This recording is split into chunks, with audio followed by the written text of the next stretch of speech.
Sharima called to the tiny occupant of this little house, but no one answered her. She waited for hours, hidden behind the tree, but the little fairy was wise to her presence.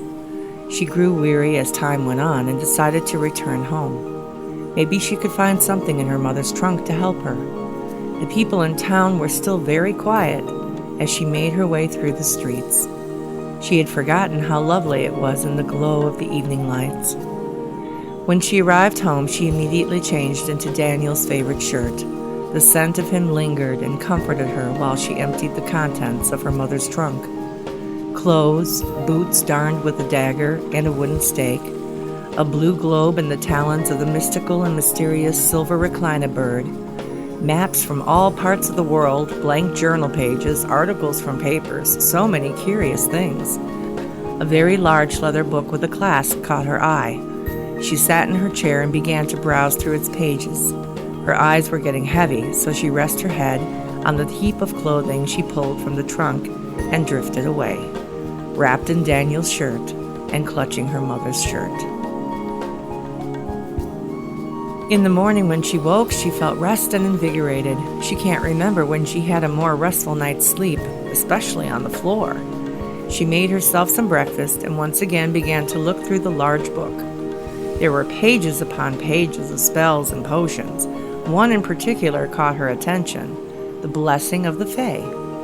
Offer a fairy something shiny and bright, and she will give in return before the sun sets that night. She had no idea how powerful fairies were, or even if one could help her return Daniel to his rightful human form, but she had to try. She had found a nugget of gold in her mother's trunk, possibly for this very spell. She grabbed the gold, put the clothes from her mother's trunk on, in hopes it might bring her good fortune, nestled the rose next to her heart, and started back to the fairy's house. As she approached, the little house illuminated the clearing and made the flowers glow with color. She knelt down to the tiny door and said, little fairy that resides inside, I have something shiny for you. Please come out." Nothing happened. Silence yet again. She began to think she had hallucinated the previous encounter and started to walk away when she heard a voice. "Something shiny, you say? What shiny thing have you brought for me, and why?" Sharima was overjoyed with excitement, but dared not to show her enthusiasm so not to scare the tiny fairy. "I fear it may be too big for you to hold in your current size." Very well. Whee! With a flicker and flip, the little fairy grew to human size. Sharima held out the nugget of gold she found in her mother's trunk. The fairy smiled and reached for it, then pulled her hand back and said in a stern voice, "Wait. If you are giving me this gift that glimmers, you want something in return.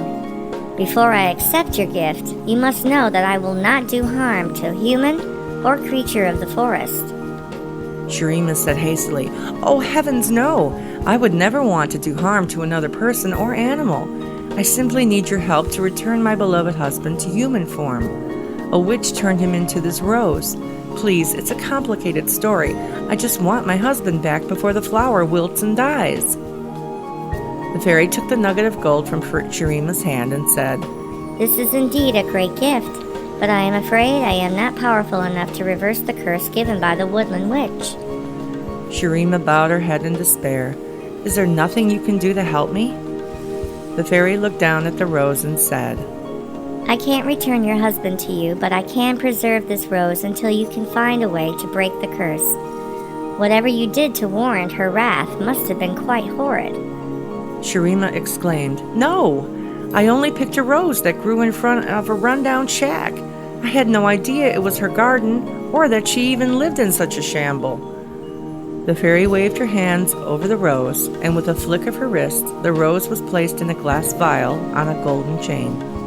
The nugget of gold disappeared from the fairy's hand. "I think you needed this nugget more than I, sad one. I hope your journey finds you good fortune. Take care that you pluck no more flowers in deserted gardens." And with that, the little fairy disappeared.